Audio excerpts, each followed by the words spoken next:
Mesdames, Messieurs, chers collègues, chers étudiants, chers amis, bonjour à tous. Je suis particulièrement ravi d'ouvrir ce très beau colloque intitulé « Regards croisés sur l'enfance délinquante ». Je suis ravi pour beaucoup de raisons. D'abord parce que j'ai le plaisir d'accueillir un certain nombre d'intervenants extérieurs que je connais pour certains, que je découvre, que je rencontre pour d'autres, et que dans tous les cas, j'ai souvent beaucoup lu. Donc je suis ravi de faire leur connaissance à cette occasion. C'est un honneur pour nous, pour la Faculté de droit et de sciences politiques, de les accueillir, qu'ils nous aient accordé un peu de leur temps précieux. Donc merci à tous. En plus, nous avons cette chance d'avoir un colloque qui est véritablement interdisciplinaire. Le titre même du colloque le dit, regards croisés, avec des points de vue très différents, des points de vue du sociologue, du pédopsychiatre, un point de vue historique, évidemment un point de vue juridique quand même, et puis des professionnels très variés. Un juge des enfants, un ancien président du tribunal pour enfants très connu, Jean-Pierre Rosenweg, qui sera avec nous, un substitut du procureur, des avocats, des responsables de la PJJ ou de l'établissement pénitentiaire pour mineurs de la Valentine. Donc, autant de regards qui sont indispensables pour aborder cette question aussi intéressante que délicate qu'est la délinquance des mineurs. La deuxième raison pour laquelle je suis ravi d'ouvrir ce colloque est que c'est un colloque organisé par mon laboratoire, même si je n'en suis pas le directeur, mais par le laboratoire auquel j'appartiens. Et donc je me trouve entre mon directeur de thèse à ma gauche et mon ancienne étudiante en thèse à ma droite. J'ai l'impression d'être en famille et de réunir toute la petite famille de ce beau laboratoire. Et je suis ravi parce que je vois que vous êtes nombreux, parce que c'est une belle réussite. Ravi pour Eudoxie Gallardo, que je remercie et que je félicite d'avoir su organiser ce beau colloque. C'est toujours délicat, organiser un colloque, on en fait beaucoup. Mais voilà, donc bravo et merci Eudoxie, c'est un plaisir d'ouvrir ce colloque avec vous. Et puis il y a une troisième raison qui m'est évidemment un peu personnelle, c'est que pour une fois, j'ouvre un colloque sur un thème que je connais un peu. Et donc je vais même avoir le plaisir de rester parmi vous, je vais me mettre là-bas, mais de pouvoir assister à un colloque, en partie, puisque cet après-midi j'ai cours, donc je pourrais pas être avec vous, mais j'ai l'honneur, le plaisir, parfois la charge, d'ouvrir 2 à 3 colloques par semaine, c'est à peu près mon rythme. Mais il est assez rare que j'ai la possibilité d'assister au colloque ou à une partie du colloque. Et évidemment, pour rien au monde, j'aurais voulu rater ce colloque. Je vais en rater une petite partie, mais voilà, je suis évidemment très intéressé par le thème parce que la délinquance des mineurs, c'est un thème passionnant, c'est un thème compliqué. Il est clair que c'est une question qu'on ne peut pas traiter d'un seul point de vue, notamment seulement du point de vue juridique. C'est vrai pour l'universitaire que je suis, mais le praticien que je suis aussi, c'est que le droit pénal des mineurs, c'est une matière pratique aussi, et pas seulement universitaire. Et donc voilà, pour toutes ces raisons, je suis évidemment ravi. Alors je ne vais pas parler trop longtemps. Je vais donc laisser la place à Eudoxie qui va dire, je crois, quelques mots. Et je vous souhaite, ou je nous souhaite, un très très bon colloque. Merci beaucoup de votre attention.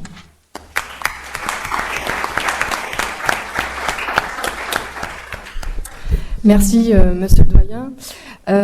Alors, l'idée de ce colloque est née il y a un peu moins d'1 an, à un moment où le projet de réforme de l'ordonnance du 2 février 1945 relative à l'enfance délinquante était mis aux oubliettes. Et la question qu'on s'était posée à l'époque était de savoir s'il fallait que, lorsque la production législative s'arrête, que tout s'arrête en même temps, ou si on ne devait pas au contraire profiter de ce répit pour prendre justement le temps de la réflexion. Alors cette réflexion, vous l'avez compris, monsieur le doyen, vous l'a exposée, elle a été voulue pluridisciplinaire et pluriprofessionnel.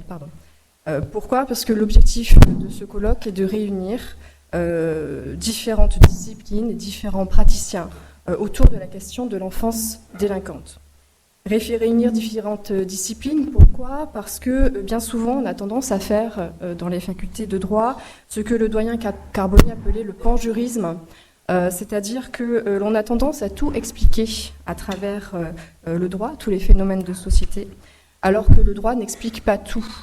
La volonté assumée de ce colloque est justement de renverser cette propension et de montrer que l'approche juridique, si elle est importante, elle n'est pas exclusive et qu'il est indispensable de connaître les apports des approches non juridiques à la question de l'enfance délinquante. Réunir également des professionnels parce qu'ils interviennent selon d'un point de vue distinct, ce qui fait toute la richesse de leur discours, mais parce qu'ils n'ont pas forcément l'occasion de s'arrêter sur leur pratique et surtout de venir la faire partager sur les bancs de l'université. Alors qu'en bout de course, ce sont quand même eux qui sont en contact avec la justice pénale des mineurs. Alors ce projet, vous l'aurez compris, assez atypique, s'est vite révélé être une aventure qui a reçu de nombreux soutiens que je souhaiterais ici remercier. Les intervenants, tout d'abord, qui ont accepté de participer à ce projet et qui viennent aujourd'hui donner un peu de leur temps précieux. Remercier le laboratoire de sciences criminelles, l'Institut de sciences pénales et de criminologie, ainsi que leurs directrices respectives, mesdames Sivissima Manti et Muriel Giacopelli, pour leur soutien et leur accompagnement dans la réalisation de ce colloque. La faculté de droit et son doyen, bien entendu, monsieur Philippe Bonfils, pour avoir accueilli dès le début ce projet avec enthousiasme et avoir veillé dessus avec bienveillance. Ce projet a également reçu la participation d'autres acteurs, le FIR-AMU, Fonds d'investissement pour la recherche, qui a pour vocation de subventionner des projets pluridisciplinaires, la métropole Aix-Marseille-Provence, territoire d'Aix, dans le cadre de sa mission d'enseignement supérieur et de santé, et enfin l'école d'avocats du Sud-Est, plus particulièrement son service de la formation continue, qu'ils soient tous remerciés pour leur confiance ainsi accordée. Enfin, je voudrais remercier le dévouement de celles et ceux qui sont dans les coulisses depuis le début de cette aventure pour mener à bien ce projet. Madame Lascaux du LDPSC, Mesdames Capello-Bonhomme de l'ISPEC, les étudiants et les doctorants présents ici afin que tout se passe au mieux.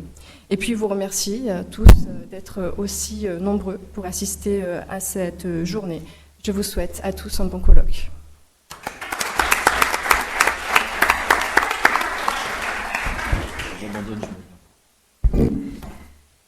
Bien. Alors à mon tour, très rapidement, je m'associe bien sûr à tous les remerciements qui viennent d'être faits. Je ne vais pas les réitérer.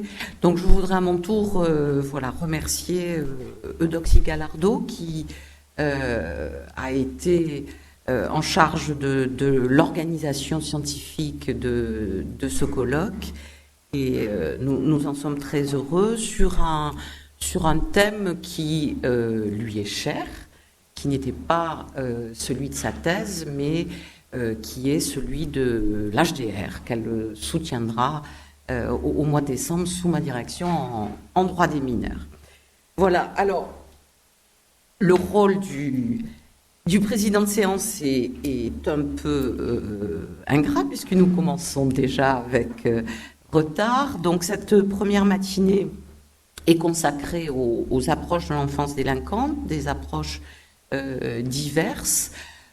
Sur l'enfant et la délinquance, nous allons donc avoir deux points de vue successifs, celui du sociologue, celui du pédopsychiatre, et donc je passe immédiatement la parole à notre collègue et ami Laurent Mucchielli, directeur de recherche au CNRS, avec qui nous travaillons à la fois en termes de formation et de recherche. Donc je le remercie de sa présence. Laurent. Merci beaucoup Sylvie. Merci aux organisateurs de réunir une fois de plus chercheurs, universitaires et praticiens et de m'y avoir invité. Donc pour ma part, je travaille au CNRS sur les questions de délinquance depuis, on va dire, une bonne quinzaine d'années. J'ai mené et dirigé plusieurs recherches sur la délinquance juvénile. J'en profite pour signaler ce petit livre paru l'an dernier, La délinquance des jeunes, aux éditions La Documentation française, où vous trouverez, c'est un livre collectif, vous trouverez un point, un bilan et un point d'étape un petit peu sur toutes ces questions-là, du triple point de vue, historique, sociologique et juridique. Mais ce n'est pas de résultats de recherche dont je voudrais vous parler ce matin. Plutôt, et comme les organisateurs m'y ont invité implicitement, je suis plutôt venu vous parler d'un certain nombre de leçons générales que je tire de mon expérience et que je propose à la discussion collective du point de vue de sociologue qui est le mien, bien évidemment. Alors mon propos s'organisera autour de 5 de ces réflexions ou propositions générales. La première qui s'intitulera « Tenir à distance les représentations sociales ».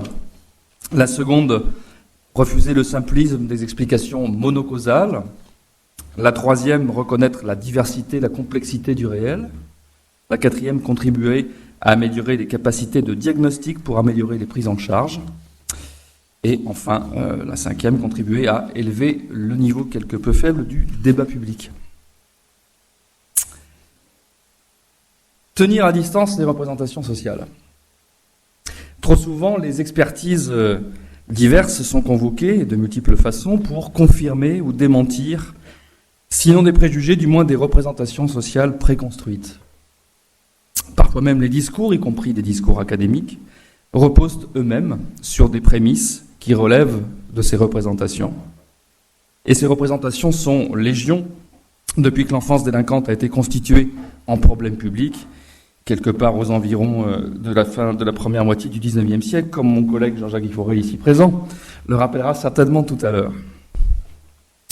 À notre époque contemporaine, incertaine, inquiète, voire apeurée, ces représentations sont souvent influencées par une certaine vision décadentiste et moralisatrice. Les discours sur l'enfance délinquante ne sont pas simplement descriptifs, ils sont aussi le plus souvent mêlés de jugements sur une évolution censée révéler une orientation générale ou une orientation sociétale. Ainsi, ne s'inquiète-t-on pas simplement de la violence des jeunes, on s'inquiète aussi le plus souvent d'une violence qui serait en croissance continue.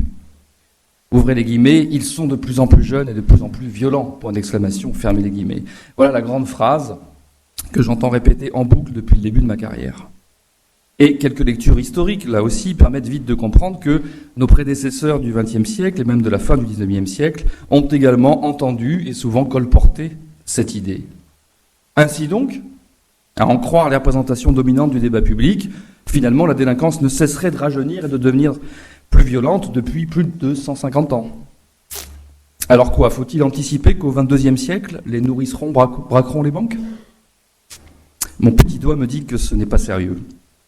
Il me dit aussi qu'il faut se méfier du coup de tous les corollaires de cette représentation. Examinons-les rapidement.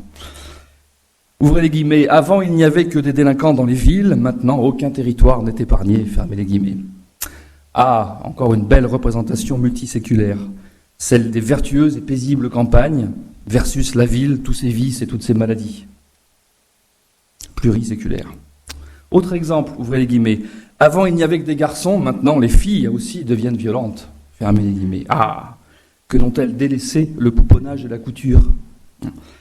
Là, un petit tour aux archives du centre de Vaucresson et ses études des années 60 et 70 avait fait croiser il y a quelques années plusieurs textes où était déjà annoncée la découverte de la première bande de filles.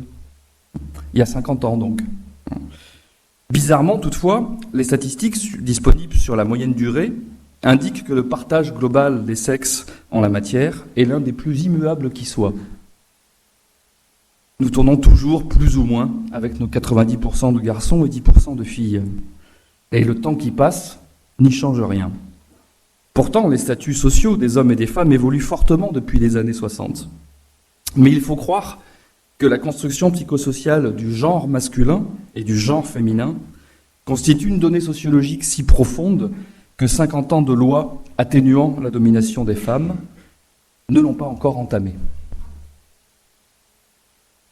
Et il en va de même de tous les autres corollaires de ces représentations décadentistes et moralisatrices, celles qui attribuent ces pseudo-catastrophes comportementales à, alors allons-y, la démission des parents, la faillite de l'école, la inefficace prévention et bien sûr aussi le laxisme de la justice. Toutes ces représentations ne font que décliner jusqu'à l'écœurement intellectuel le bon vieux mythe du « c'était mieux avant » et la bonne vieille adresse de M. Michu à Mme Duchemol, tous deux attablés au Café du Commerce. « Ah, m'en parlez pas, ma brave dame, tout fout le camp !»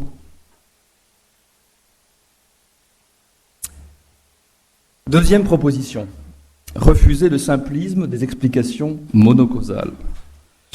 Pas plus que de trésors des Templiers, il n'existe la cause de la délinquance juvénile qu'il suffirait de découvrir pour qu'enfin tous les travailleurs sociaux, les psychologues, les médecins et les juges des enfants sachent quoi faire pour faire disparaître le problème de l'enfance délinquante. Bien sûr, chacun de son point de vue professionnel percevra mieux ce que ses lunettes lui donnent à voir, ses lunettes professionnelles. Et chacun, saisi d'une partie de ces cas existants, finira par oublier qu'il n'a qu'une vue partielle et que les cas qu'il reçoit ont le plus souvent été sélectionnés pour qu'il les traite, précisément parce qu'on présuppose qu'il dispose des outils pour le faire. On trouve souvent ce qu'on cherche et on peine souvent à voir plus loin que le bout de son nez. Faut-il s'étonner qu'un médecin découvre chez son patient des pathologies ? Faut-il s'étonner qu'un éducateur découvre dans la famille des enfants qui lui sont confiés des carences éducatives ? Faut-il s'étonner que le parent concerné le conteste et rejette la faute sur les mauvaises fréquentations de ses rejetons ? Faut-il s'étonner qu'un enseignant pointe des lacunes scolaires ? Faut-il s'étonner qu'un juge enrage devant le rapport à la loi et aux normes quelque peu distant des personnes qui lui sont présentées ? Ce que prouve en réalité la recherche empirique sur des centaines de parcours de mineurs délinquants et par diverses méthodes, enquête en population générale, analyse de dossiers pénaux en très grande quantité, observation de terrain, ce que prouve donc cette recherche empirique, c'est que les parcours des jeunes délinquants résultent presque toujours non pas d'une cause, mais d'un cumul de fragilités ou de facteurs. Quels sont-ils, rapidement ?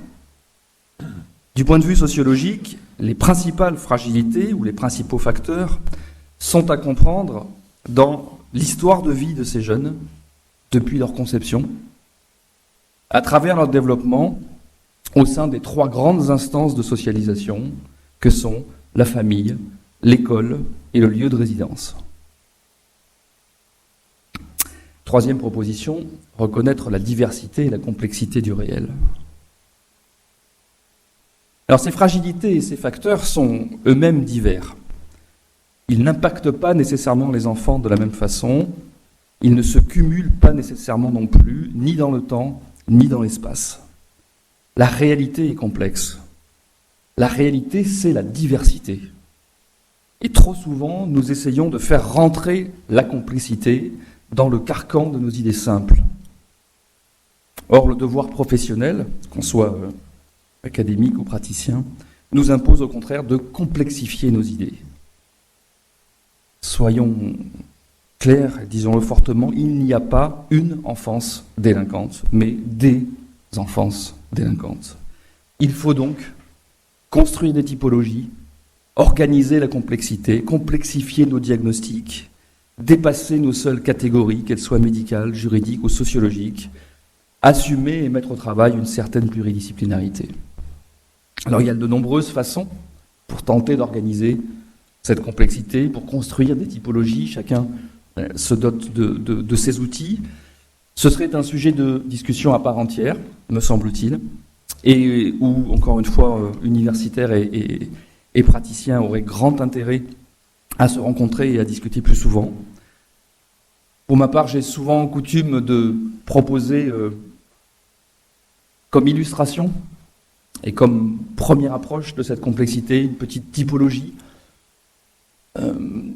qui m'a été inspirée, que j'ai fait évoluer, que j'ai pas inventé tout seul, je l'ai fait évoluer au départ d'une autre typologie que j'avais trouvée dans un article d'un ancien magistrat de l'enfant qui s'appelle Denis Salas, que vous connaissez certainement, en proposant de distinguer une délinquance initiatique, une délinquance pathologique et une délinquance d'exclusion. C'était ce dernier terme qui était la formule et le titre de l'article de Denis Salas, pour mettre en évidence des processus différents, jouant à des âges en partie différents, mais quelque part entre le début de la préadolescence, entre 10 et 12 ans, et le début de l'âge adulte.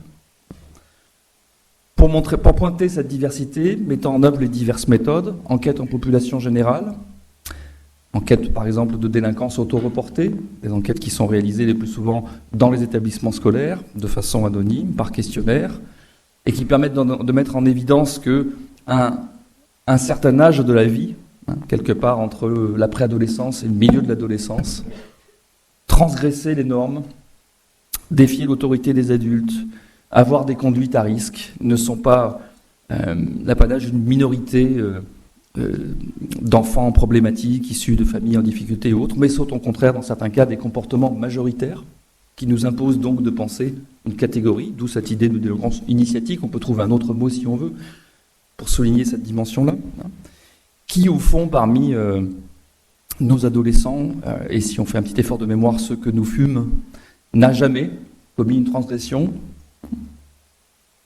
qui, la plupart du temps, tombe sous le coup de la loi pénale. Je compterai pour ma part en dizaines, dans ma propre adolescence, les transgressions de ce genre, et dans les gens que je connaissais autour de moi, de la même façon. Pour vous donner une transgression, enfreindre la loi, tout simplement, définition même de la délinquance, je le rappelle, le fait d'enfreindre la loi, point. Il n'y a pas d'autre définition possible au départ. Dans les enquêtes de délinquance auto-révélée, lorsqu'on demande aux adolescents « As-tu déjà fraudé volontairement dans les transports en public ?» 75% répond oui.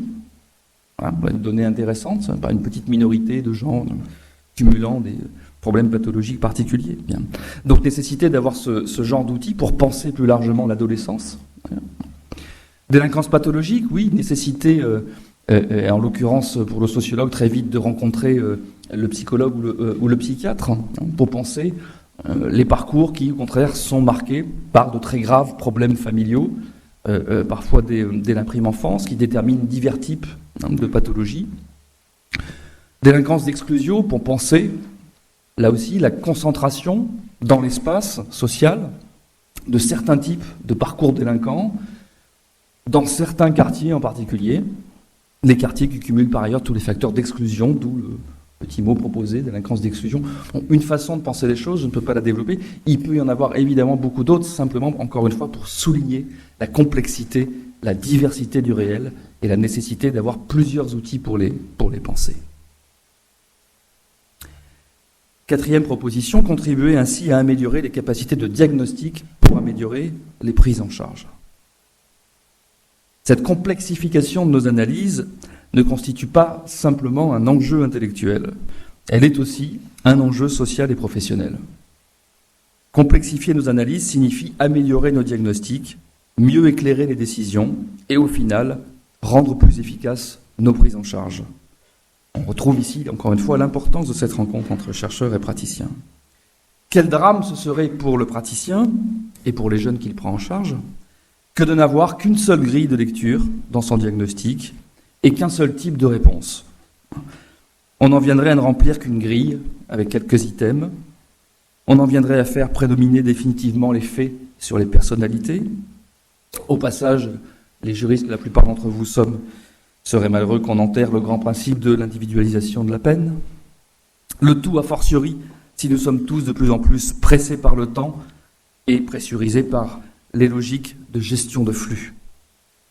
Au final, on n'en devient que plus facilement managé par les chiffres et déterminé par les seules contraintes matérielles et les seules logiques organisationnelles. N'est-ce pas là un peu, voire beaucoup et de plus en plus, le drame de la justice des mineurs et bien entendu de la justice tout court? Dernière proposition.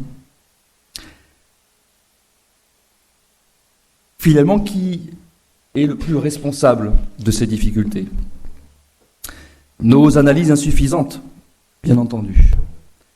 nos décisions trop rapides, assurément, nos prises en charge, à la fois insuffisantes et insuffisamment diversifiées, à n'en pas douter. Mais au-dessus de tout cela, il y a des politiques publiques, un État et des collectivités territoriales et des élus qui les pilotent. Au final, n'avons-nous pas aussi le devoir de faire tout ce qui est en notre pouvoir pour contribuer à élever le niveau souvent dramatiquement faible du débat public sur ces questions relatives à l'enfance délinquante? N'avons-nous pas le devoir d'être des militants de nos causes professionnelles dans l'intérêt de tous? C'est en tout cas aussi cette conviction que j'étais venu partager avec vous ce matin. Merci de votre attention.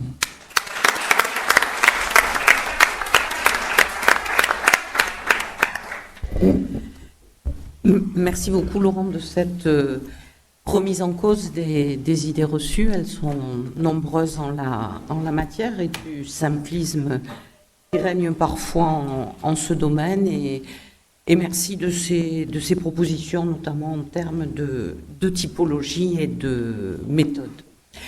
Nous passons à la seconde approche donc, de la matinée avec donc, le point de vue du pédopsychiatre et je passe immédiatement la parole à monsieur Guillaume Bronsard. Merci à tous de cette invitation. Je suis pédopsychiatre à Marseille et je dirige donc des services qui ont une petite particularité locale, c'est qu'ils sont des services d'un conseil général. C'est-à-dire qu'à Marseille, il y a beaucoup de choses particulières, mais il y a ça aussi, il y a un conseil général, c'est-à-dire une institution qui s'occupe de la protection sociale, qui a développé des services de santé mentale pour enfants et adolescents. Donc on a constitué une espèce de service de pédopsychiatrie sociale. Et c'est ce que je vais vous présenter ce matin, le mélange de ces deux genres, de ces deux champs, est à la fois passionnant, bien sûr, et à la fois beaucoup plus complexe que ce qui paraît. D'abord sur le plan historique, et puis après, vous allez voir sur le plan de notre actualité. Alors, bien sûr que nous aussi, nous émargeons, nous soutenons furieusement l'idée qu'il ne faut pas que nous soyons dans une position simpliste, grossière, autour de ce sujet. Sauf que, hélas, la raison qui amène le psychiatre à parler de ce sujet est en fait une raison à la base extrêmement grossière. La question qui est posée d'emblée depuis le début de la psychiatrie moderne, il y a 200 ans à peu près, c'est sont-ils fous ou méchants? Honnêtement, c'est difficile de tomber plus bas. Alors on peut améliorer ça, la présentation, en le faisant en anglais, ça sonne beaucoup mieux. Are they mad or bad? Ça sonne bien parce que c'est des mots très proches sur le plan.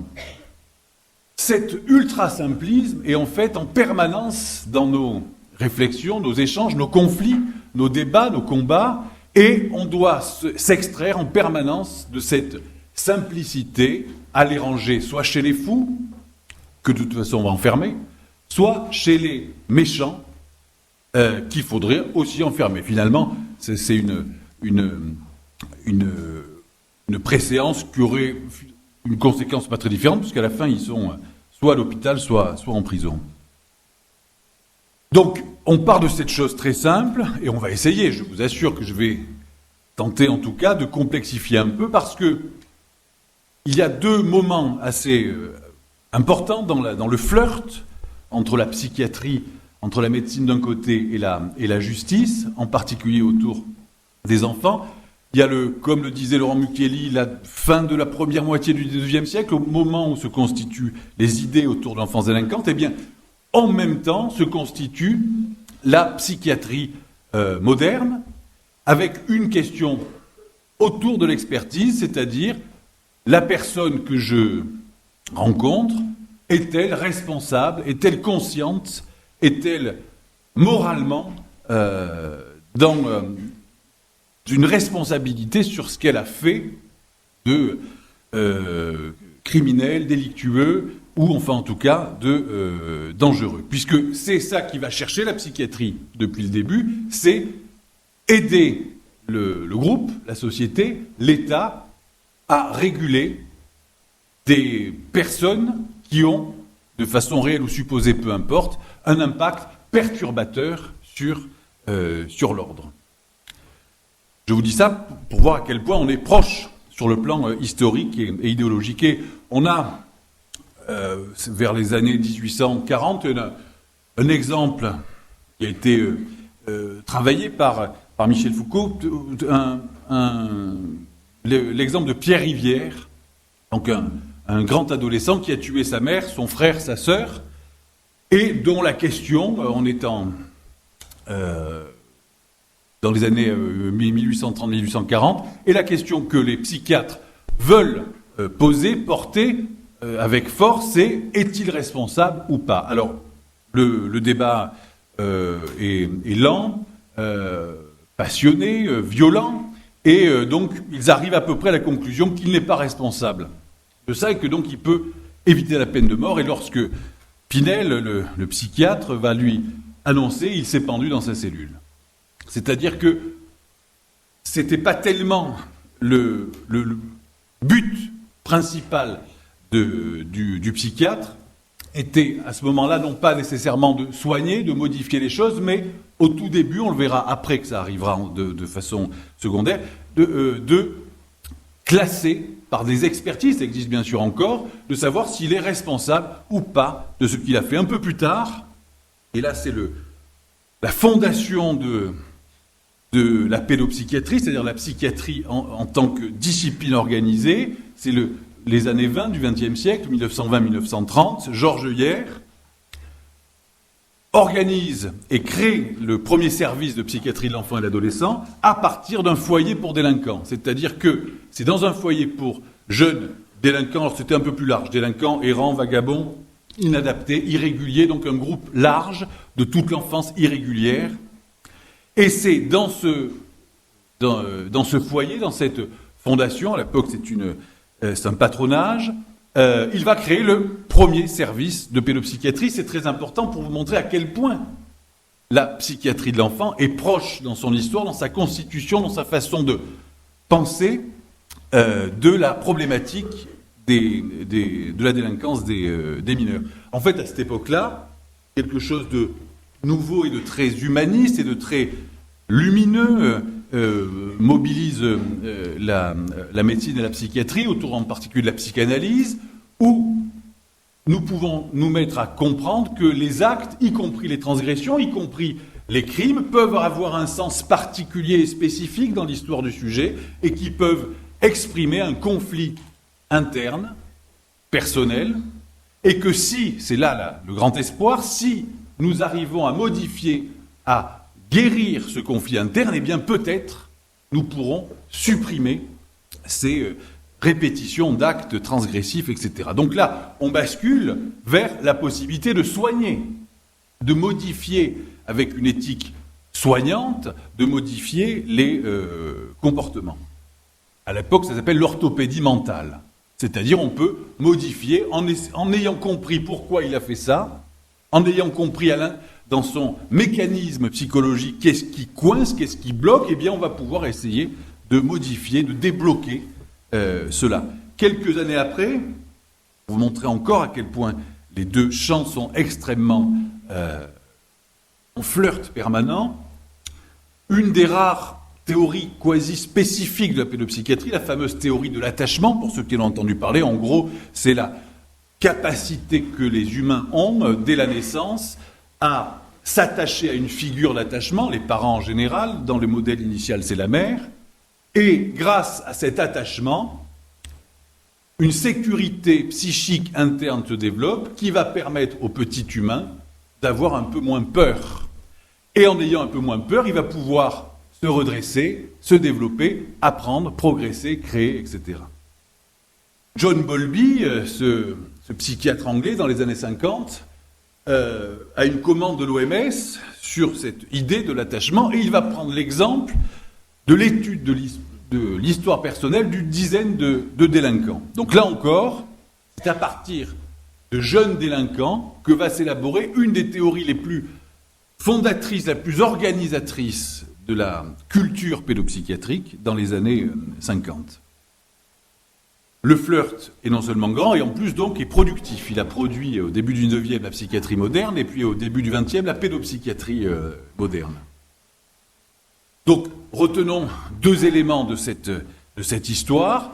la psychiatrie a quelque chose à dire sur une expertise, c'est-à-dire est-ce qu'il est conscient de ce qu'il fait ou pas, est-ce qu'il est soumis ou pas à des émotions, des pulsions, un écrasement psychique qu'il ne contrôle pas, qui ferait de lui quelqu'un qui n'est pas responsable, ou peu, ou partiellement, avec tous les développements très subtils que ça peut avoir. Donc il y a cette première question. Et la deuxième, c'est la pédopsychiatrie a à dire ou à faire autour de « je comprends pourquoi il a fait ça », par rapport à son histoire, par rapport à sa façon de penser, de fonctionner, par rapport à qui il est en tant que sujet, en tant que personne, et en plus je vais essayer de modifier ça. Donc quand même, deux leviers majeurs de la pédopsychiatrie envers l'enfance délinquante. Laurent Mucchielli l'a dit largement, mais bien sûr, ces affaires de délinquance montrent une belle part de subjectivité, de circonstances, d'évolution dans le temps, mais comme la psychiatrie. Et c'est là où on va mettre un deuxième niveau de complexité, c'est que non seulement la définition, la qualification de la délinquance est peu objectivable de façon fondamentale, elle l'est à un moment, à une circonstance, à un contexte, une histoire, mais la maladie mentale, c'est encore pire. C'est encore pire. Ce qui fait qu'un comportement, qu'une expression est classée ou pas dans les pathologies mentales est extrêmement subjectif. Nous sommes la seule spécialité médicale dont les diagnostics se votent. On n'a pas vu des cardiologues voter pour savoir si l'infarctus était une maladie. Ils sont d'accord, même avant de commencer la discussion. On n'a pas vu de cancérologues voter pour savoir si la leucémie doit être soignée ou pas. On fait ce qu'on peut.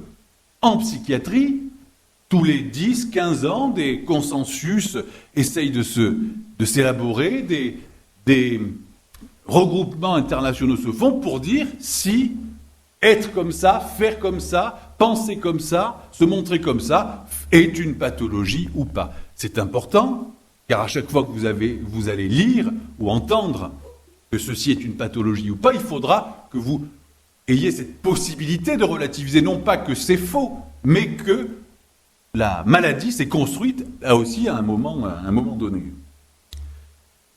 Les exemples sont très simples chez les adultes et chez les enfants, puisque nous allons voir que il y a deux mouvements parallèles. Le collègue Mucchielli parlait d'une espèce de judiciarisme, d'excès, enfin en tout cas de renforcement, de pénal autour des comportements des enfants et des adolescents, mais il y a aussi un médicalisme. Le trouble de l'hyperactivité avec déficit de l'attention était, il y a 30 ans, une tête à claque. Ce n'était pas un malade. Un dyslexique était, il y a 25 ans, un mauvais en orthographe. Un dyspraxique, il y a 30 ans, était quelqu'un qui faisait tomber le bol 3 fois par semaine au petit déjeuner. La médicalisation modifie notre façon de voir, modifie, hélas, et c'est là où c'est risqué, notre façon de nous impliquer dans la problématique, car c'est un des risques de la médicalisation, c'est de considérer que l'objet existe en tant que tel, l'objet maladie mentale existe en tant que tel et évolue pour son propre compte. Il est évidemment construit, mais ce n'est pas pour autant qu'on ne peut pas utiliser de diagnostic. Il faut juste en connaître. Chez les adultes, c'est encore plus intense. Chez les adultes, il y a eu un gros débat. Le dernier manuel de nosographie, c'est-à-dire c'est pas un manuel d'explication des maladies, mais un manuel de classement des maladies, c'est le DSM-5 2013, en anglais, qui va être traduit en français bientôt. Gros débat sur l'addiction sexuelle, l'addiction au sexe.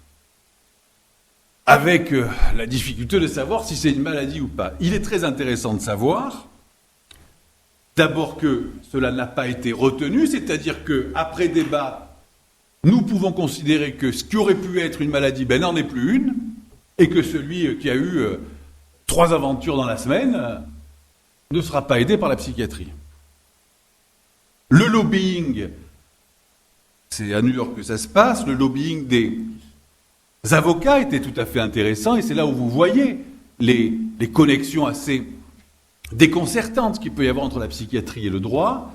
Il y avait une poussée assez forte d'avocats, pas tous, qui voyait dans la possibilité de reconnaissance d'une pathologie autour de l'addiction au sexe le fait de pouvoir extraire d'une problématique pénale, transgressive, un hyper-adultérin qui, pendant la procédure de divorce, voudrait payer peut-être un peu moins de... C'est-à-dire, en gros, si tu expliques à ta femme que si tu as rencontré Sonia, Monia, Christelle dans cette semaine, mais que c'est pas ta faute, parce que tu es soumis à une addiction sexuelle que tu reconnais, d'ailleurs tu vas y réfléchir, etc.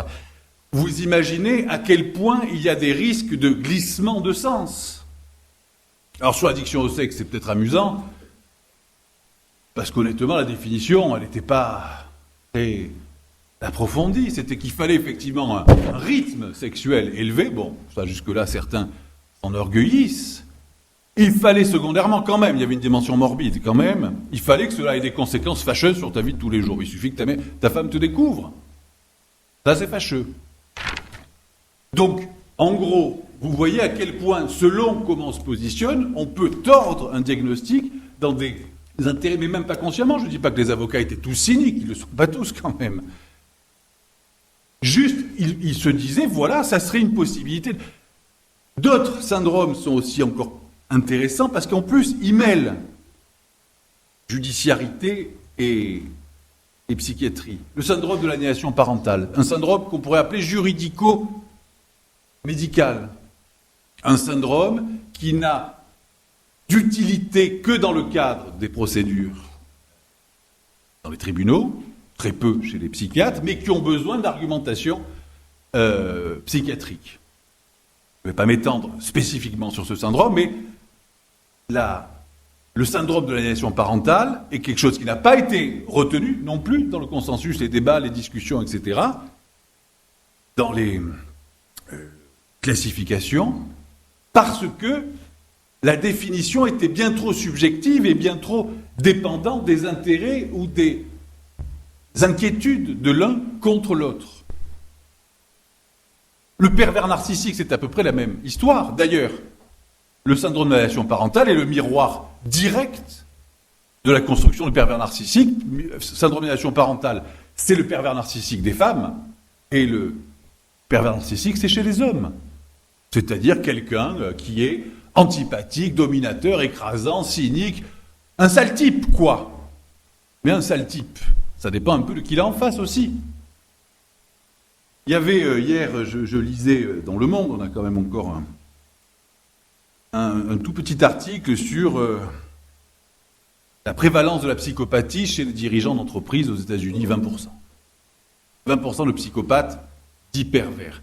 La définition qui est utilisée, je l'ai reprise. Alors c'est du journal, c'est pas du... Le psychopathe est un trouble de la personnalité caractérisé par un comportement antisocial. Honnêtement, c'est large. Antisocial, c'est qu'en gros, tu fais pas tout pour être gentil. Et une marque et de comportement, un manque de comportement humaniste, donc vraiment pas sympa, qui se manifeste dans le milieu professionnel par un dirigeant qui ne s'adapte pas à ses employés et auquel il faudrait s'adapter. Honnêtement, 20%, en fait, je suis étonné qu'il n'y ait que 20%. Il y en a 90%. Le gros problème de cette utilisation, c'est ce qu'on va pouvoir en faire. Donc, je vous demande non pas de ne pas croire au discours sur la pathologie, au discours sur les nosographies, je vous demande de les prendre avec précaution, y compris dans les expertises. D'ailleurs, les experts prennent beaucoup de précautions. C'est pour ça que les expertises sont si difficiles à utiliser, parce qu'elles sont presque incompréhensibles. Il y a tellement de précautions, il y a tellement de...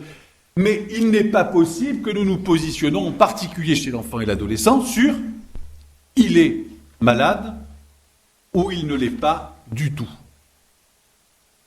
À côté de ce médicalisme, ça a été évoqué tout à l'heure,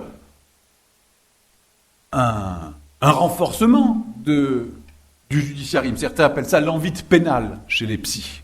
L'envie pénale, c'est-à-dire il me faut un procès. Il me faut une procédure pour comprendre ce qui m'arrive, pour résoudre mes problèmes. Un économiste mais qui a écrit en sociologie. Bertrand Rottet avait écrit en 2009 un ouvrage bien au cœur de ce qu'on discute, Le Braque, 3 mois. Le Braque, 3 mois, c'est-à-dire il reprend le livre, puis le film, La guerre des boutons, qui a été écrit en 1912-15 par un auteur. Le film a été tourné dans les années 60, première version, puis une autre version dans les années 2000. Si vous faites passer les agissements et la description des comportements des enfants et des adolescents de la guerre des boutons au code pénal et sur la façon de faire actuelle, un nombre élevé de ces enfants aurait une qualification pénale, il n'en avait pas à l'époque, jusqu'à le Braque qui lui est incarcéré. Harcèlement, torture en réunion, poursuite, humiliation publique, enfin vous pouvez qualifier, si vous vous rappelez ce... Intéressant aussi, à la fin du livre, donc ça c'est 1912, le Braque prend une raclée de ses parents, puis petit à petit on lui pardonne et on passe à autre chose. Dans les années 60, il prend aussi une raclée de ses parents, mais il part en pension. Et dans les années 2000, donc au moment où Rottet écrit et a fait analyser travaillé avec les juges, les brigades des mineurs, les éducateurs PJJ, et bien là, il va pas en pension, il va en prison. Il est très intéressant, non pas là aussi de dire que c'était mieux avant, mais comme de pas dire non plus que tout est pire maintenant, il faut au moins qu'on considère ensemble qu'il y a ces deux mouvements, lorsque vous travaillerez avec des psychiatres, il y a ces deux mouvements autour des comportements des enfants, une tendance à leur judiciarisation et une tendance concomitante, à peu près de même nature sur le plan affectif et idéologique, de médicalisation. C'est lié à plein de choses que je ne vais pas développer aujourd'hui, notamment à des modifications importantes de l'organisation et de la place de l'enfant dans la société, peu importe. En tout cas, il y a ces deux mouvements. Et il faut que vous ayez en tête cette idée de double conséquence des changements actuels vers la judiciarisation et la médicalisation des comportements des petits-enfants et des adolescents. La psychopathologie nous a pourtant appris, même si d'autres l'avaient dit auparavant, que dans le développement normal de l'enfant et de l'adolescent, il y a absolue nécessité à l'opposition. Il y a absolue nécessité à la recherche de transgression, à la prise de risque. C'est-à-dire que si un enfant ne parvient pas à se cogner sur les bords, sur les limites, s'il ne parvient pas à essayer de passer un peu derrière, à essayer de les tester, il ne s'appropriera pas son individualité. C'est le processus tout à fait ordinaire de la séparation-individuation qui existe depuis la naissance de l'humain au moment où il sort de sa mère. 3 moments majeurs sont évidemment visibles autour de cette nécessité de l'opposition, et on pourrait même dire de la nécessité du conflit. Très rapidement, je ne vais pas vous décrire l'accouchement et la sortie des enfants de leur mère, mais il ne me semble pas que ça se fait de façon douce et sympathique. La chose est grave, c'est un bouleversement. La première séparation, la grande étape qui fonde la séparation et l'individuation de l'individu, c'est-à-dire qu'on ne pourra plus diviser. On l'a divisé de sa mère s'est coupée en deux. Un autre être est apparu.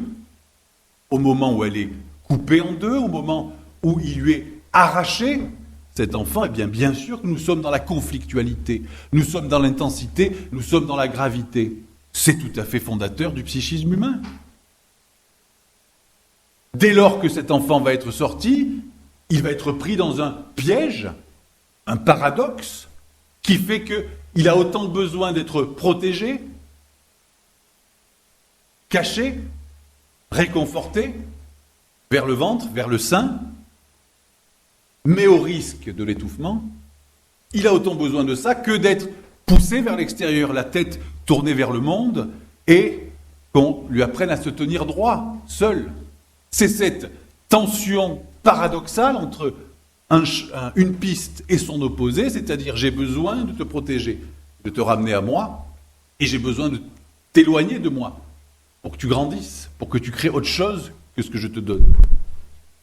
Cette base organisatrice du développement psychique est de fait conflictuelle. Elle est de fait une mise en tension. À ça, vous ajoutez, dès qu'il peut le penser, les deux angoisses fondamentales, irréductibles, totales que nous avons tous, celle d'être abandonné, de n'être pas aimé, d'être seul.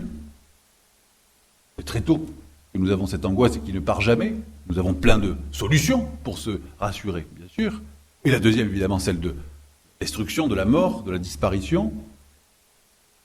Cette base conceptuelle que vous devriez ressentir fait de l'humain quelqu'un toujours à la marge du conflit, de la violence. Il ne peut pas s'en défaire complètement. Il va falloir lui apprendre et l'aider à réguler ça, mais pas à demander une tolérance zéro avec l'idée de violence. Une famille n'est pas juste un lieu de résolution des conflits, de bonheur, de plaisir, etc. La famille ricorée du dimanche matin est rare. Ça arrive une fois par mois d'avoir cette ambiance, les oiseaux, tout le monde sourit, etc.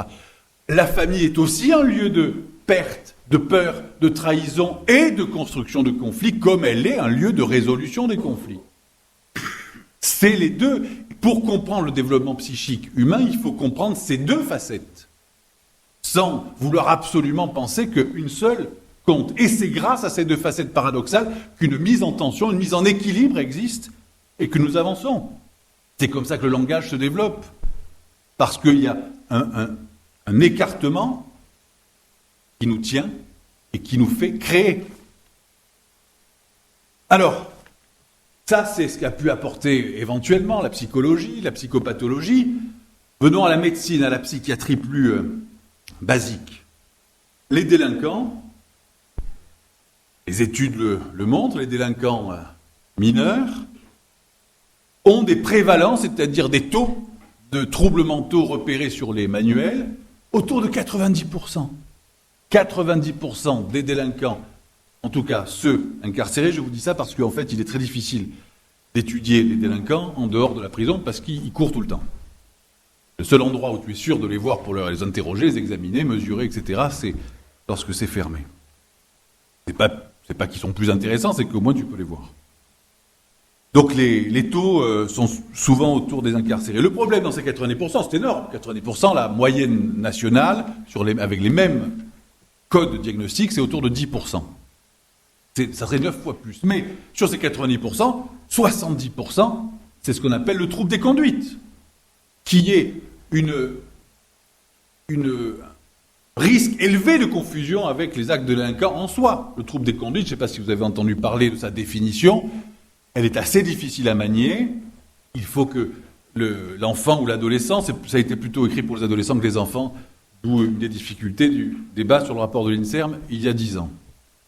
C'est plutôt pour les adolescents, c'est-à-dire des conduites transgressives, mais la dimension morbide qui était rajoutée, mais comme dans l'addiction au sexe que je vous ai dit tout à l'heure, il faut que cette conduite transgressive soit répétée et en gros que la personne n'arrive pas à faire autrement. Et que les conséquences de ces conduites sur lui aient un impact majeur sur socialité, son adaptation, etc. Définition adaptative de la psychiatrie, très banale et très classique. Sauf que, bien entendu, chez les délinquants, par définition, s'ils ont été arrêtés, c'est rarement au premier coup, et que donc, vous avez de très fortes chances que les raisons pour lesquelles il est en prison seront les raisons qui vont vous faire émarger au trouble des conduites. Mettons le trouble des conduites mis à part, je ne vous dis pas que ce n'est pas une pathologie, je vous dis que c'est une pathologie discutable. Prenons les pas discutables. Psychose, dépression, troubles anxieux majeurs, etc. On est quand même à des prévalences élevées, 30-40%. 4 fois plus que dans la population générale. Un autre élément de prévalence est très intéressant aussi, c'est celui de la maltraitance précoce. Bowlby, je vous l'ai dit dans les années 50, a organisé conceptuellement ça, théorie de l'attachement, avec l'étude de l'histoire d'une dizaine de délinquants anglais, montrant, dans la totalité des cas qu'il avait eus, je ne sais pas comment ils avaient sélectionné, en tout cas, des enfances chaotiques. Les médecins disent dysfonctionnantes, mais enfin, en gros, c'est une ambiance d'insécurité psychique et affective. C'est ça qui va constituer le trouble de l'attachement. C'est cette incapacité que tu as à te dire que ton environnement, ta famille ou ceux qui s'occupent de toi sont là pour toi. Tu as confiance en eux et tu sais que s'il y a un problème, ils seront là. Si tu ne peux pas arriver à cette idée, à cette certitude, eh bien, un trouble se développe sur l'attachement autour d'une angoisse. Mais c'est un stade du développement psychique tellement précoce que ça va mal structurer la totalité du développement psychique. Là, c'est intéressant. Dans les études actuelles sur les délinquants, 75% des filles délinquantes ont une enfance hautement dysfonctionnante, pour simplifier, on va dire maltraitée, même si c'est plus subtil, et un peu moins chez les garçons, 2 sur 3. Nous avons donc quand même un groupe d'enfants qui présentent 2 caractéristiques morbides assez particulières, très majoritaires par rapport à la population générale, du côté des troubles, avec toute la prudence et la relativisation que je vous ai proposée, et puis une prévalence de maltraitance aussi très, très élevée. La maltraitance très élevée, elle n'est pas en général que sur une période courte. La plus intense et la plus grave, c'est celle qui se passe entre 0 et 3 ans. Mais bien sûr, il est nombreux exemples où, après 3 ans, grâce à une rencontre, on peut l'appeler la résilience, on peut l'appeler de plein de façons, sans qu'on ait vraiment bien compris d'ailleurs ce qui se passe, eh bien ça peut se résoudre. Tout n'est pas joué avant 3 ans, ce n'est pas vrai, mais c'est là, on va dire, un moment très exposé. Les délinquants qui ont pu être étudiés ont des histoires de dysfonctionnement familial sévères et durables. Pour la grande majorité, je ne sais pas, j'aurais dû voir si c'est le même cas pour les délinquants adultes. Il va y avoir quand même une petite partie commune. Parce que je sais par exemple qu'un 5e des gens incarcérés ont un passé en protection de l'enfance. Je sais qu'un quart des sans-domicile fixe ont un passé dans la protection de l'enfance. Je sais que près de 50% des malades mentaux chroniques qu'on n'arrive pas à sortir de l'hôpital ont un passé de maltraitance avérée. C'est-à-dire que nous sommes sur une problématique assez majeure sur le plan sociétal, mais aussi donc de santé publique à titre collectif et à titre personnel. Le dysfonctionnement familial sévère et durable a des conséquences longues et assez sévères. Ce que personne ne sait faire, c'est à l'envers de prédire. De prédire avec ce dysfonctionnement, qu'est-ce qui va se passer avec ce dysfonctionnement, est-ce qu'il va être délinquant ou pas? C'était le sujet du fameux débat en 2007 sur le rapport de l'INSERM sur la prévention précoce, dépistage et prévention précoce du trouble des conduites. Donc, les troubles de l'attachement, vous voyez à peu près ce que c'est, et se développent dans la maltraitance précoce, bien sûr, à côté de ce trouble, d'autres difficultés sur le plan psychopathologique, mais aussi neurophysiologique. Le stress précoce chronique induit une toxicité directe, destruction neuronale sur des zones temporales du cerveau, zones très utilisées pour l'organisation de la mémoire et l'apprentissage, etc. Le stress précoce chronique, par la toxicité d'une hormone qui s'appelle le cortisol, a un impact.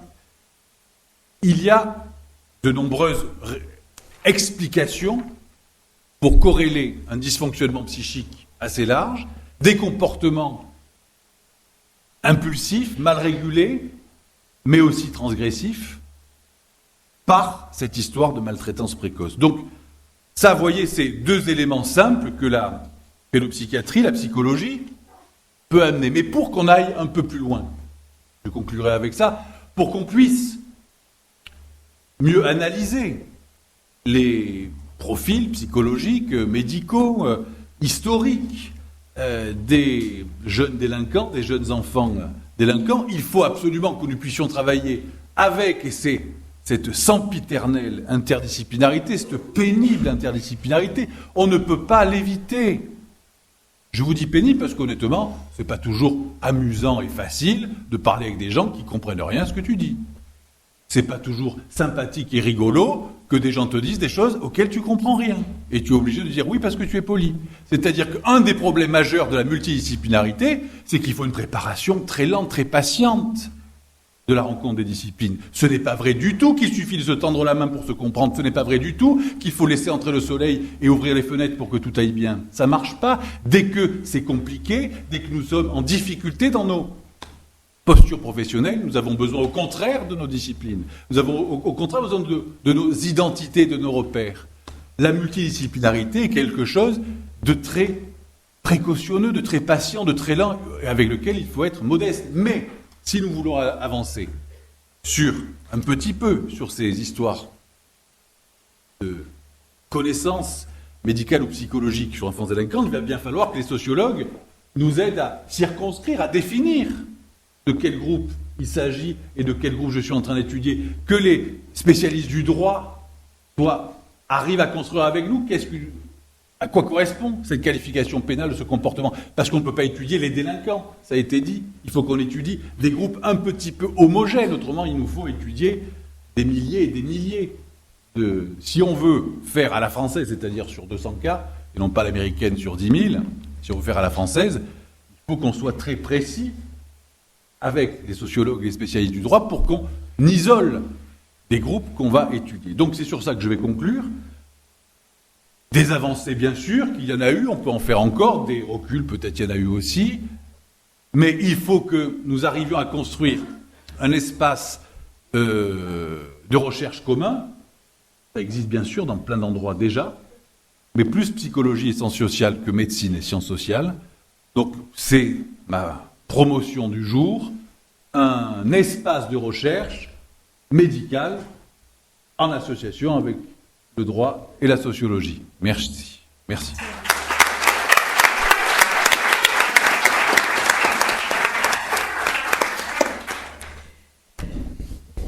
Merci, Monsieur Ronsard, pour cette intervention, pour cette remise en perspective historique de la pédopsychiatrie, la psychiatrie de l'enfant, et particulièrement peut-être cette mise en lumière des connexions, de l'évolution concomitante entre judiciarisation et médicalisation. Merci à nos deux premiers intervenants aussi d'avoir particulièrement respecté l'horaire. Les discussions auront lieu en fin de matinée sur toutes les interventions.